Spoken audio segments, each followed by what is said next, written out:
হঠাৎ এখন ডাকলে? বাড়িতে সব ঠিকঠাক আছে তো? আমার বাড়ি থেকে আমার জন্য ছেলে দেখছে, তেমন কোনো ভালো সম্বন্ধ পেলেই আমার বিয়ে দিয়ে দেবে। তোমার তো গ্রাজুয়েশন কমপ্লিট, এবার তোমাকে বিয়ে করতে পারবা? দেখো সাথী, তুমি তো জানোই আমার পরিবারের অবস্থা কেমন। আমাকে আর একটু সময় দাও।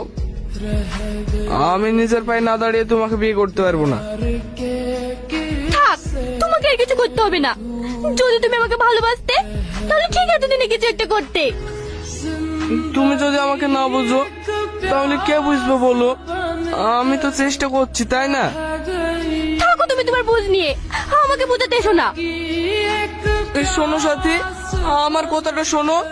সাথী, সত্যি করে বলো তো, তোমার এখন ফিরতে দেরি হয় কেন? আমি এখন অফিসে পার্ট টাইম করি।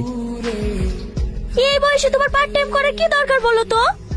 পার্ট টাইম তো করতেই হবে, সংসারে জিনিসের যা দাম বাড়ছে, আর রোহনের তো হাত খরচা লাগে। আর কতদিন হাত খরচ